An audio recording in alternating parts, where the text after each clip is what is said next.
Hello guys, this is Nitin Patil from IIT Madras. तो इस video में हम लोग एक स्टोरी की बात करेंगे। जो अपना स्टोरी था 11th में, जो मैं अपनी कहानी बताऊंगा कि मेरा क्या हो रहा था कि 11th में जब स्टार्ट 10th से जब 11th में गया था।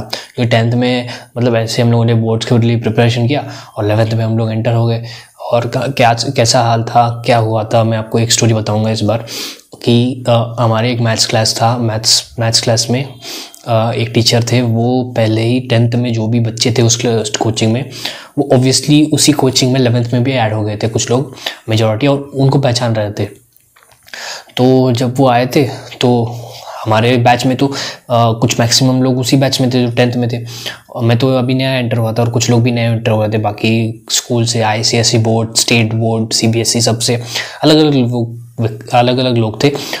और जब हमने वहाँ पे किया, वो लोग जल्दी पढ़ाने गए टीचर्स, तो हमें समझ में तो नहीं आ रहा था। और एक लड़का था हमारे बैच में जो हर एक बैच में रहता है, एक लड़का जो बहुत टॉपर रहता है, वो बहुत हाई क्यू वाला रहता है। वो नोट्स नहीं बनाता, बस ऐसे ही रफली सॉल्व करता है और उसका क्वेश्चन हो जाते हैं। तो हम उसी को देख रहे थे, वही कर रहा था। मुझे अभी तक याद है कि वो हमें वीवी कर मेथड सिखा रहे थे और मुझे कुछ समझ में नहीं आ रहा था।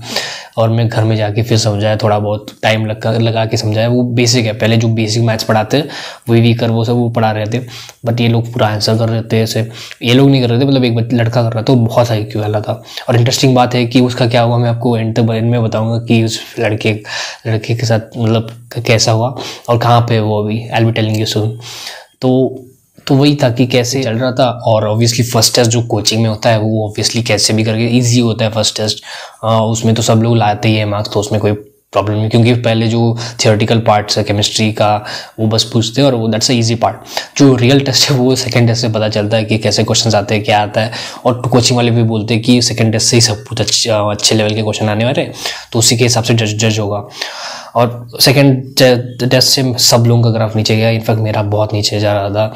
और मतलब इतना, मतलब 50-60 स्ट्रेंथ में मेरा कुछ 30 ऐसा कुछ आ रहा था, जो रियली लो। तो क्योंकि जब मैं पढ़ तो रहा था, पर वो समझ में क्वेश्चन सॉल्व नहीं हो रहा था, क्योंकि टेक्निक्स नहीं पता थी कैसे करना है। तो सर बोल रहे थे कि क्या है, ऐसा ऐसा करो। तो उनको लगता था कि जो ऑलरेडी उनको पढ़ा है वो लोग अच्छा ला रहे हैं, तो इनको भी अच्छा लाना पड़ेगा। तो that's not a point, right. तो ऐसा तो नहीं हो पाएगा, क्योंकि बाकी जो नए लोग हैं तो उनको वो बोल रहे थे IIT ऐसे तो नहीं होगा, को अच्छे से प्रैक्टिस करना पड़ेगा, उसको अच्छे से स्कोर करना पड़ेगा एग्जाम में पहले दिन से ही, तभी वो एक्चुअली एक पैटर्न बन जाता है कि आप स्कोर कर रहे हो। सो हम लोगों ने ऐसा कुछ लोगों ने ऐसा दिमाग में रखा। तो मैंने ऐसे धीरे धीरे प्रैक्टिस किया, ऐसा नहीं कि सब 11th में पूरा थोड़ा थोड़ा इंप्रूवमेंट हो रहा था, फिर डिक्रीज हो रहा था, इंप्रूवमेंट हो रहा था, डिक्रीज हो रहा था। सो टीचर्स तो ऐसे बोल रहे थे कि यार ऐसा नहीं हो सकता, आपको प्रॉपर कंसिस्टेंटली करना पड़ेगा। तो इम्पॉर्टेंट पॉइंट ये है कि आपको ऐसा नहीं कि उनकी बात पूरी तरह से मानना है कि भाई पूरे कंसिस्टेंटली लाओगे तभी लाओगे, ऐसा नहीं है। कुछ लोग 12th में अच्छे से कर लेते हैं और रिवाइज कर लेते हैं और 12th में अच्छे मार्क्स लाएंगे, फिर वहाँ से उनका सिलेक्शन हो सकता है। ऐसा नहीं है 11th में आएंगे डायरेक्ट वो लोग अच्छे स्कोर लाएंगे, ऐसा बिल्कुल नहीं होता है। सो आपको वही बोल रहा हूँ कि आप अपना कंसिस्टेंसी बना के रखो, अपना जो प्रॉब्लम सॉल्विंग है उसको करते रहो। कोई भी कुछ भी बोले, आप बस करते रहो, बस प्रैक्टिस करते रहो, कोई भी उसको दिमाग में न रखना, क्योंकि कुछ लोग इमोशनली उसको ले लेते हैं दिमाग में and they will be thinking that क्या होगा, कैसे होगा, और वो छोड़ देते हैं preparation, which is not a very good point. तो इस वीडियो से यही बोल रहा हूँ कि आप लोग कंसिस्टेंटली सॉल्व करते रहो, आपका बिल्कुल होगा। अपने आप पे कॉन्फिडेंस है तो कोई भी कितना भी ना बोले कि नहीं होगा, आप भी कर सकते हो। तो that's what I would like to tell. और जहाँ तक वो लड़के की बात है, वो अभी मेरे कॉलेज में ही पढ़ रहा है मैकेनिकल इंजीनियरिंग में, और मैं केमिकल इंजीनियरिंग में हूँ। ऑब्वियसली वो 2020 में ही चला गया था, क्योंकि हम लोग का वो ही बैच था, पर मैंने एक साल ड्रॉप ईयर करके लिया। ऑब्वियसली होता है, क्योंकि कुछ लोग सक्सेस लेते हैं जल्दी और कुछ लोगों को टाइम लगता है, क्योंकि प्रोसेस है, ऑब्वियसली प्रोसेस है। आप भी ड्रॉप करके आप कर सकते हो, इसमें कोई प्रॉब्लम नहीं है।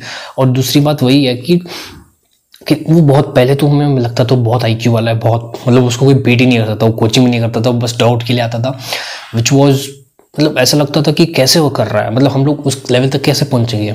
बट आप भी कर सकते हो, आप कंसिस्टेंटली अपना काम करते रहो, you can also do it.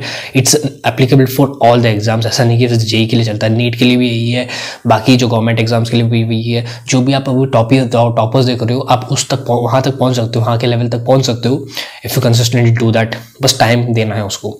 So that's about the video. Make sure you subscribe to channel for more such strategy, stories, update जो भी आपको चाहिए. इंटरेस्टिंग स्टोरी बताऊंगा, आगे बहुत स्टोरीज है मेरे कोचिंग के डेज पे. So make sure subscribe and like and share with your friends. Thank you.